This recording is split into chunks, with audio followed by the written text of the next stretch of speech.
ধেমাজি জিলা আদালতত এটা বৰ সেন্সেশন থকা বৰ এটা অনুভূতি সম্পন্ন গোচৰ নন্দিতা শইকীয়াৰ হত্যাৰ গোচৰত আজি মাননীয় আদালতে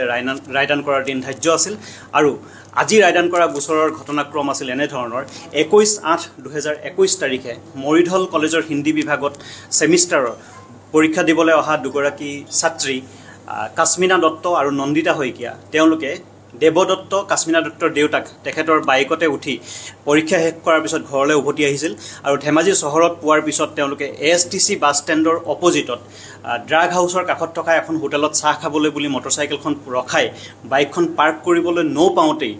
মৰিধল কলেজৰ লাইব্ৰেৰীত কৰ্ম কৰা এজন ৰিণ্টু শৰ্মা নামৰ ব্যক্তিয়ে পূৰ্ব পৰিকল্পিতভাৱে হাতত লৈ অহা এখন খামটি দাৰে প্ৰথমতে দেৱদত্তৰ মূৰত আৰু হাতত আঘাত কৰে তাৰ পিছতে দেৱদত্তক আঘাত কৰোঁতে কাশ্মিনা দত্ত তেওঁৰ কন্যা যেতিয়া আগবাঢ়ি আহে কন্যাকো তেওঁ মূৰত আঘাত কৰে তাৰ পিছতে নন্দিতা শইকীয়াক তেওঁ মূৰত ওপৰি ৩-৪ ঘাপ মৰাৰ পিছত নন্দিতা শইকীয়াই কাটৰভাৱে অনুৰোধ কৰিছিল যে মোক নামাৰিব মোক নাকাটিব তাৰ পিছতো তেওঁ ৰৈ নাথাকি তেওঁৰ শৰীৰৰ বিভিন্ন অংশত আঘাত কৰাৰ পিছতে দাখন লৈ ধেমাজি তিনিআলিৰ পাছনি গলিৰ ফালে দৌৰ মাৰি এডোখৰ বাঁহৰ তলত তেওঁ আশ্ৰয় লয় আৰু পৰৱৰ্তী সময়ত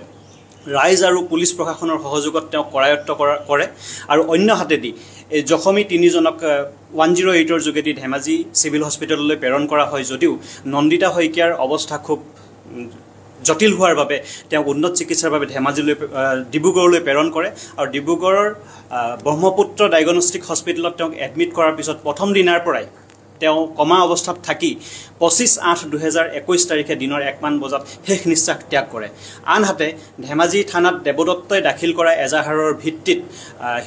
তেতিয়াৰ OC হিতেশ কুমাৰ শৰ্মা আৰু SI নেকিব আহমেদে গোচৰটোৰ তদন্ত সমাপ্ত কৰি সৰ্বমুঠ 42 জনৰ সাক্ষ্য গ্ৰহণ কৰি মাননীয় আদালতত চাৰ্জশ্বিট দাখিল কৰে আৰু মাননীয় আদালতে তাৰে 41 জনৰ সাক্ষ্য গ্ৰহণ কৰি আজি গোচৰটোৰ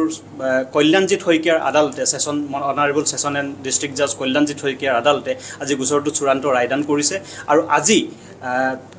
এই অপৰাধীজন ৰিণ্টু শৰ্মাক ভাৰতীয় দণ্ডবিধি আইনৰ 341, 302, 326, 307 ধাৰাত তেখেত দোষী হিচাপে মাননীয় আদালতে তেওঁক আজি সাব্যস্ত কৰিছে আৰু কাইলৰ দিনটো অৰ্থাৎ 21/8/2025 তাৰিখে তেখেতক কি শাস্তি প্ৰদান কৰিব সেইটো মাননীয় আদালতে কাইলৈৰ বাবে দিন ধাৰ্য ধৰিছে এইটো সেন্টেন্স হিয়াৰিং বুলি ৰখা হৈছে মানে যেটো দিনত তেখেতৰ মৃত্যু হৈছিল সেই দিনটোতে আপোনালোকে যেটো ঘটনাটো হয় 21/8/2021 তাৰিখত ঘটনা ঘটিছিল আৰু 21/8/2025 কাইলৈ 4 বছৰ সম্পূৰ্ণ হ'ব আৰু কাইলৈৰ দিনটোতে আমি ন্যায় পাম বুলি আশা ৰাখিছোঁ ধেমাজি জিলা আদালতত এটা বৰ সেন্সেশন থকা বৰ এটা অনুভূতি সম্পন্ন গোচৰ নন্দিতা শইকীয়াৰ হত্যাৰ গোচৰত আজি মাননীয় আদালতে ৰায়দান কৰাৰ দিন ধাৰ্য আছিল আৰু আজি ৰায়দান কৰা গোচৰৰ ঘটনাক্ৰম আছিল এনে ধৰণৰ 21/8/2021 তাৰিখে মৰিধল কলেজৰ হিন্দী বিভাগত সেমিষ্টাৰৰ পৰীক্ষা দিবলৈ অহা দুগৰাকী ছাত্ৰী কাশ্মিনা দত্ত আৰু নন্দিতা শইকীয়া তেওঁলোকে দেৱদত্ত কাশ্মিনা দত্তৰ দেউতাক তেখেতৰ বাইকতে উঠি পৰীক্ষা শেষ কৰাৰ পিছত ঘৰলৈ উভতি আহিছিল আৰু ধেমাজি চহৰত পোৱাৰ পিছত তেওঁলোকে ASTC বাছ ষ্টেণ্ডৰ অপজিটত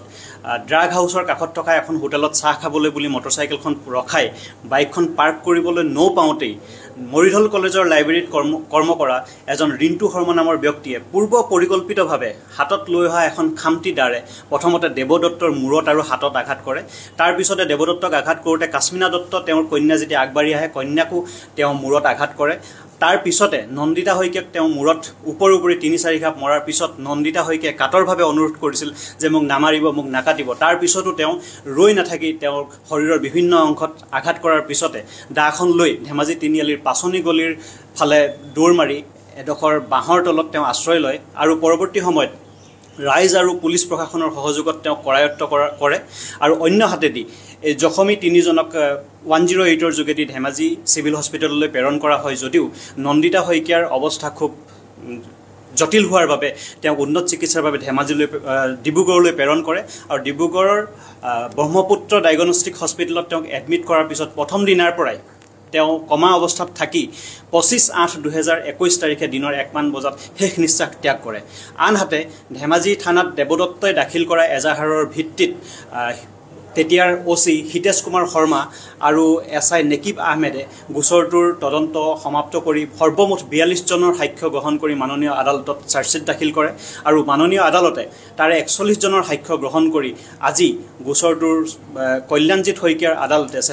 অনাৰেবল ছেছন এণ্ড ডিষ্ট্ৰিক্ট জাজ কল্যাণজিৎ শইকীয়াৰ আদালতে আজি গোচৰটো চূড়ান্ত ৰায়দান কৰিছে আৰু আজি